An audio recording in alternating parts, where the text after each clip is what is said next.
ಎಲ್ಲರಿಗೂ ನಮಸ್ಕಾರ. Welcome back to my YouTube channel. ಇನ್ನೂ ಯಾರು ನನ್ನ ಚಾನಲ್ ಸಬ್ಸ್ಕ್ರೈಬ್ ಮಾಡ್ಕೊಳ್ಳಿ ಅಂತಲೇ ನೋಡ್ತಾ ಇದ್ದಾರೆ, ಈಗಲೇ ಸಬ್ಸ್ಕ್ರೈಬ್ ಮಾಡ್ಕೊಳ್ಳಿ. ಹಾಗೆ ಹೆಚ್ಚಿನ ವೀಡಿಯೋಸ್ಗಾಗಿ ಬೆಲ್ ಐಕಾನ ಕ್ಲಿಕ್ ಮಾಡಿ. ಇವತ್ತಿನ ಸಂಚಿಕೆಯಲ್ಲಿ ಗೌರಿ ಶಂಕರ್ ಸೀರಿಯಲ್ ಏನಾಗ್ತಿದೆ ಅಂತ ಹೇಳಿ ನೋಡೋಣ ಬನ್ನಿ. ಗಂಗಾ ಮತ್ತು ರುದ್ರ ಮಾಡಿದಂತಹ ಪ್ಲಾನ್ ಪ್ರಕಾರನೇ ಇಬ್ಬರನ್ನು ಕೂಡ ನಡ್ಕೊಳ್ತಿರ್ತಾರೆ. ಆಗ ಗೌರಿ ಕೂಡ ಅದನ್ನು ನೋಡಿಬಿಟ್ಟು ಅವಳಿಗೆ ಯಾರು ಇಲ್ಲ ಅಂತ ಹೇಳಿ ಅಂದ್ಕೊಂಡಿದ್ಯಾ, ಹೆಣ್ಮಕ್ಳ ಮೇಲೆ ದೌರ್ಜನ್ಯ ನಡೀತಾರೆ, ಅದನ್ನು ನೋಡಿಕೊಂಡು ಸುಮ್ಮನೆ ಇರೋಳಲ್ಲ ಈ ಗೌರಿ. ಈ ಗಂಗಾ ನಾನು ನನ್ನ ಜೊತೆನೇ ಕರ್ಕೊಂಡು ಹೋಗ್ತೀನಿ ಅಂತ ಹೇಳ್ಬಿಟ್ಟು ಹೋಗ್ತಿರ್ತಾಳೆ. ನಿಂತ್ಕೊಳ್ಳೆ, ಎಲ್ಲಿಗೆ ಹೋಗ್ತಿದ್ಯಾ ಅಂತ ಹೇಳಿ ರುದ್ರ ಕರೀತಿರ್ತಾನೆ. ಆಗ ಇಬ್ಬರನ್ನು ಕೂಡ ತಿಳ್ಕೊಂಡು ನಮ್ಮ ಪ್ಲಾನ್ ಸಕ್ಸಸ್ ಆಯಿತು ಅಂತ ಹೇಳಿ ಅಂದ್ಕೊಂಡು ಖುಷಿಯಿಂದ ಹೋಗ್ತಾ ಇರ್ತಾರೆ. ಆಗ ಗೌರಿನೂ ಕೂಡ ನೀನೇನು ತಲೆ ಕೆಡಿಸ್ಕೊಳ್ಳೋದಕ್ಕೆ ಹೋಗ್ಬೇಡ, ನಾನು ನಮ್ಮ ಮನೆ ಕರ್ಕೊಂಡು ಹೋಗ್ತೀನಿ ಬಾ, ನಿನ್ನ ಒಂಟಿ ಹೆಣ್ಣು ಹೇಗೆ ಜೀವನ ಮಾಡ್ತೀಯ ನೀನು ಅಂತ ಹೇಳ್ಬಿಟ್ಟು ಹೇಳ್ತಾರೆ. ಅವ್ರು ಬೇರೆ ರಾಕ್ಷಸರು ಅಂತ ಹೇಳಿ ಹೇಳಿದಾಗ ಇಲ್ಲ, ನಾನು ಆ ರೀತಿ ಬರೋದಕ್ಕೆ ಆಗೋದಿಲ್ಲ, ನಾನು ರೋಡ್ಗೆ ಬಿದ್ದಾಗ ನನಗೆ ಆಶ್ರಯ ಕೊಟ್ಟಿದ್ದೆ ಶಿವರಪ್ಪ ಅವರು, ಅವ್ರಿಗೆ ಒಂದು ಮಾತು ಹೇಳ್ದಂತೆ ನಾನು ಹೇಗೆ ಬರೋದಕ್ಕೆ ಆಗುತ್ತೆ, ಇಲ್ಲ ಗೌರಿ ಅಂತ ಹೇಳ್ಬಿಟ್ಟು ಹೇಳಿದಾಗ ಅದೇಗೆ ನೀನು ಅವ್ರ ಜೊತೆ ಇರ್ತೀಯ ಅಂತ ರಾಕ್ಷಸರು ಮತ್ತೆ ಇರೋದಕ್ಕೆ ಆಗುತ್ತಾ ನಿನಗೆ ಅಂತ ಹೇಳಿ ಕೇಳಿದಾಗ ಇಲ್ಲ, ನಾನು ಆ ರೀತಿ ಎಲ್ಲ ಬರೋದಕ್ಕೆ ಆಗೋದಿಲ್ಲ, ಕಷ್ಟ ಕಾಲದಲ್ಲಿ ನಮಗೆ ಸಹಾಯ ಮಾಡಿದವ್ರನ್ನ ಹೇಗೆ ಮರೆಯೋದಕ್ಕಾಗುತ್ತೆ ಹೇಳು ಅಂತ ಹೇಳಿ ಹೇಳಿದಾಗ ಸರಿ ಆಗಿಲ್ಲ, ನಾನು ನಾಳೆ ಅವ್ರಿಗೆ ಹೇಳ್ಬಿಟ್ಟೆ ನಾನು ನಿನ್ನನ್ನು ಕರ್ಕೊಂಡು ಹೋಗ್ತೀನಿ ಅಂತ ಹೇಳ್ಬಿಟ್ಟು ಮನೆಗೆ ಡ್ರಾಪ್ ಮಾಡೋದಕ್ಕೆ ಹೋಗ್ತಾಳೆ. ಕೊನೆಗೂ ಕೂಡ ನಮ್ಮ ಪ್ಲಾನ್ ಸಕ್ಸಸ್ ಆಯಿತು. ಕುರಿ ಕಡಿಯೋನ ಹತ್ರ ತಾನಾಗೆ ಬಂದು ಹಳ್ಳಕ್ಕೆ ಬಿದ್ದಂಗಾಯ್ತು ಈಗ ಗೌರಿ ಪರಿಸ್ಥಿತಿ ಅಂತ ಹೇಳಿ ಅಂದ್ಕೊಂಡು ರುದ್ರ ನಗ್ತಾ ಇರ್ತಾನೆ.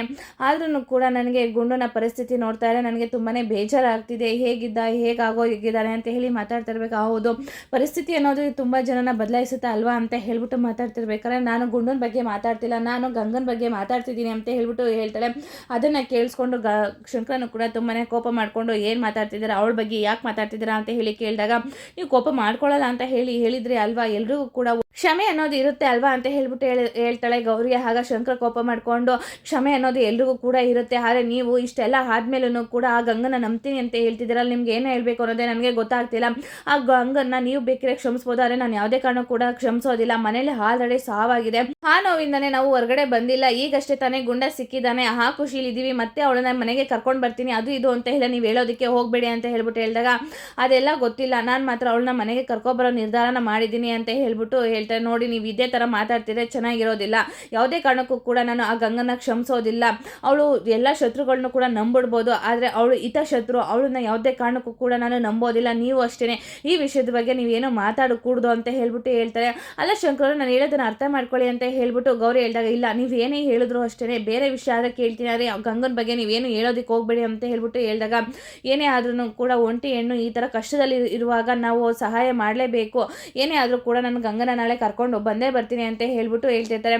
ಆಗ ಕೊನೆಗೂ ಕೂಡ ಗೌರಿ ನಮ್ಮ ಹಳ್ಳಿಗೆ ಬಿದ್ಲು, ನಮ್ಮ ಕೆಲಸ ಹೇಗಿರೋನು ಸಕ್ಸಸ್ ಆದಾಗೇನೆ ಆ ಗೌರಿ ನಾಳೆ ಬಂದು ನನ್ನನ್ನು ಕರ್ಕೊಂಡು ಹೋಗ್ತಾಳೆ. ಆಗ ನಿಮ್ಮ ಪರ್ಫಾರ್ಮೆನ್ಸ್ ಯಾವ ರೀತಿ ಇರಬೇಕು ಅಂತಾನೆ ನೀವು ಇದೇ ಥರ ನನಗೆ ಹಿಂಸೆ ಕೊಟ್ಟು ಟಾರ್ಚರ್ ಕೊಡ್ತಿದ್ದೀರೇನೋ ಅನ್ನೋ ಥರ ಅವಳು ನಂಬೋ ಥರ ಇರಬೇಕು ಅಂತ ಹೇಳ್ಬಿಟ್ಟು ಹೇಳಿದ್ರೆ ಅಷ್ಟೇ ತಾನೇ ಬಿಡು ಗಂಗವ್ವ, ನೀನು ಯಾಕೆ ತಲೆ ಕೆಡಿಸ್ಕೊಳ್ತಿದ್ಯಾ, ಅವಳ ಮುಂದೆ ಯಾವ ಥರ ಪರ್ಫಾರ್ಮೆನ್ಸ್ ಮಾಡ್ತೀವಿ ಅಂತ ನೋಡ್ತಾ ಇರು, ನಮ್ಮೊಳಗೂ ಕೂಡ ಒಬ್ಬ ನಟ ಅನ್ನೋನು ಇದ್ದಾನೆ ಅಂತ ಹೇಳ್ಬಿಟ್ಟು ಹೇಳ್ತಿರ್ತಾರೆ.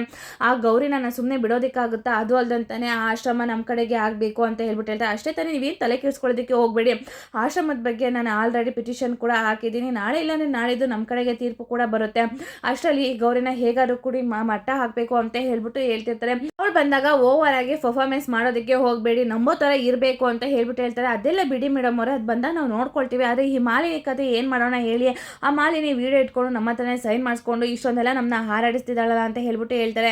ಅವಳು ಮಾತ್ರ ನಾವು ಸುಮ್ಮನೆ ಬಿಡೋದು ಬೇಡ, ಅದಕ್ಕೂ ಏನಾದರೂ ಒಂದು ವ್ಯವಸ್ಥೆ ಮಾಡಿದ್ರಾಗುತ್ತೆ ಅಂತ ಹೇಳ್ಬಿಟ್ಟು ಹೇಳ್ತಾರೆ.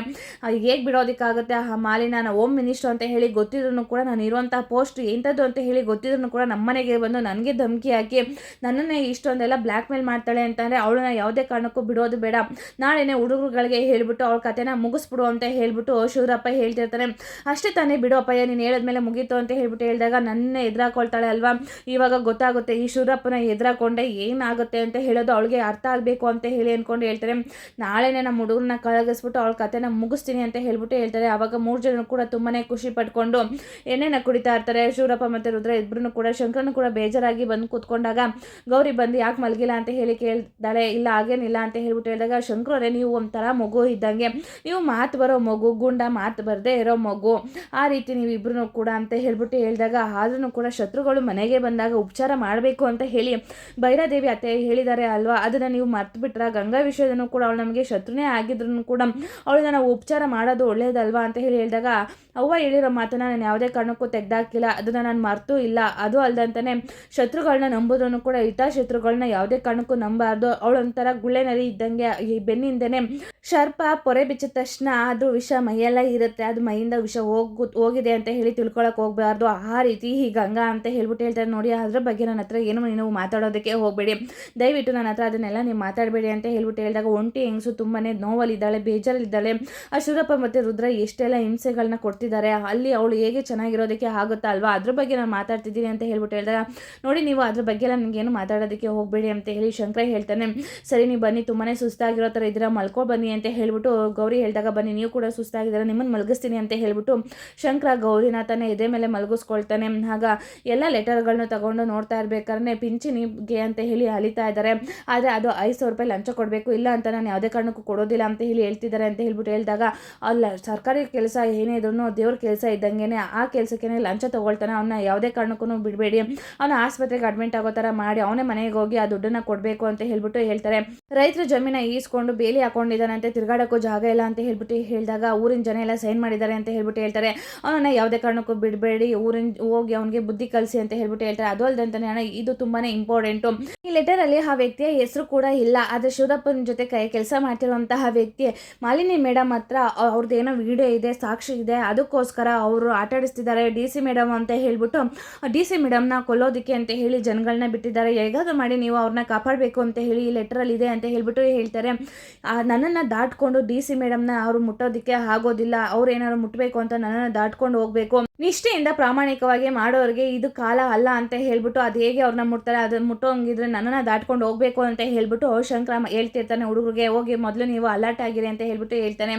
ಆಗ ಹೊಸದಾಗಿ ಟಿವಿ ತಂದಿರ್ತಾನೆ, ನೋಡು ಎಷ್ಟು ಚೆನ್ನಾಗಿದೆ ಅಲ್ವಾ ಅಂತ ಹೇಳಿ ಮಾತಾಡ್ತಿರ್ಬೇಕಾದ್ರೆ ಗೌರಿ ಊಟ ತೊಗೊಬಂದು ಕೊಟ್ಟಾಗ ನೀವು ತಂದೆ ತಾಯಿ ಇಲ್ಲ ಅಂತಂದ್ರೂ ಕೂಡ ಇವನಿಗೆ ತಂದೆ ತಾಯಿ ಪ್ರೀತಿ ಯಾವುದೇ ಕಾರಣಕ್ಕೂ ಕಮ್ಮಿ ಆಗಿಲ್ಲ ಅಂತ ಹೇಳ್ಬಿಟ್ಟು ವಿಜಯ್ ಹೇಳಿದಾಗ ತಾಯಿ ಪ್ರೀತಿಗಿಂತ ತಂದೆ ಪ್ರೀತಿ ತುಂಬಾ ಸಿಕ್ಕಿದೆ, ಅದು ಇವರಿಂದಾನೆ ಅವನು ಬೇಗ ರಿಕವರಿ ಆಗ್ತಿದ್ದಾನೆ ಅಂತ ಹೇಳ್ಬಿಟ್ಟು ಹೇಳಿದಾಗ ಸರಿ ಶಂಕರ ಗುಂಡುಂಗೆ ಊಟ ಮಾಡಿಸ್ತಿರ್ತಾನೆ. ಆಗ ಭುವಿನೂ ಕೂಡ ಊಟ ಮಾಡಿರೋದಿಲ್ಲ, ಭುವಿಗೂ ಕೂಡ ಊಟ ಮಾಡಿಸು ಅಂತ ಹೇಳ್ಬಿಟ್ಟು ಸನ್ನೆ ಮಾಡಿ ಹೇಳ್ತಾನೆ. ಆವಾಗ ಗುಂಡನು ಕೂಡ ಟಿವಿಲಿ ಬರ್ತಿದ್ದಂತಹ ಹೊಡೆದಾಟಗಳ ಸೀನ ನೋಡ್ಬಿಟ್ಟು ಮಚ್ಚು ಲಾಂಗು ನೋಡ್ಬಿಟ್ಟು ತುಂಬಾ ಗಾಬರಿ ಆಗ್ತಿರ್ತಾನೆ. ಅದನ್ನು ನೋಡ್ಬಿಟ್ಟು ಯಾಕೆ ತಿನ್ನು ಅಂತ ಹೇಳ್ಬಿಟ್ಟು ಹೇಳಿದಾಗ ಗಾಬರಿ ಆಗ್ತಿರ್ತಾನೆ. ಯಾಕೆ ಏನಾಯಿತು, ನೀರು ಕುಡಿತೀಯಾ, ಏನಾದ್ರು ಕುಡಿತೀಯಾ ಅಂತ ಹೇಳಿ ಕೇಳಿದಾಗ ಗುಡುಗುಡು ಅಂತ ಓಡೋಗ್ಬಿಟ್ಟು ಟಿವಿ ಹತ್ರ ಕರೆದು ತೋರಿಸ್ತಿರ್ತಾನೆ. ಏನಾಯಿತು, ಯಾಕೆ ಭಯ ಬೀಳ್ತಿದ್ಯಾ ಅಂತ ಹೇಳಿ ಕೇಳಿದಾಗ ಇವನು ಏನಾಯಿತು, ಯಾಕೆ ಮಚ್ಚು ಲಾಂಗು ನೋಡಿ ಇವ್ನು ಭಯ ಬೀಳ್ತಿರೋ ಥರ ಇದೆ ಅಂತ ಹೇಳ್ಬಿಟ್ಟು ಹೇಳಿದಾಗ ಬ್ರೋ ಏನು ಹೇಳ್ತಿದ್ದೆ ನೀನು ಅಂತ ಹೇಳಿ ಭುವಿನೂ ಕೂಡ ಕೇಳಿದಾಗ ಅವನಿಗೆ ಏನೋ ಗೊತ್ತಿದೆ, ಅದನ್ನು ಹೇಳೋದಕ್ಕೆ ಪ್ರಯತ್ನ ಪಡ್ತಿದ್ದಾನೆ, ಆದರೆ ಅದು ನಮಗೆ ಅರ್ಥ ಆಗ್ತಿಲ್ಲ ಅಂತ ಹೇಳ್ಬಿಟ್ಟು ಹೇಳ್ತಾರೆ. ದಯವಿಟ್ಟು ನೀವು ಗಂಗನ್ನ ಮನೆಗೆ ಕರ್ಕೊಬರೋದಕ್ಕೆ ಒಪ್ಕೊಳ್ಳಿ, ಆ ನಂತರನೂ ಕೂಡ ಅವಳು ಬದಲಾಗಿಲ್ಲ, ಇದೇ ಥರ ಇದ್ದಾಳೆ ಅಂತ ಅಂದರೆ ನಾಳೆ ದಿನ ನೀವೇನೇ ಶಿಕ್ಷೆ ಕೊಟ್ಟರು ನಾನು ಅನುಭವಿಸೋದಕ್ಕೆ ರೆಡಿ ಇದ್ದೀನಿ ಅಂತ ಹೇಳಿ ಗೌರಿ ಹೇಳಿದಾಗ ಶಂಕರನು ಕೂಡ ತುಂಬಾ ಕೋಪ ಮಾಡಿಕೊಂಡು ಗೌರಿಗೆ ಕಪಾಲಕ್ಕೆ ಜೋರಾಗಿ ಹೊಡಿತಾನೆ. ಅದನ್ನು ನೋಡಿ ಗೌರಿ ಶಾಕ್ ಆಗ್ತಾಳೆ.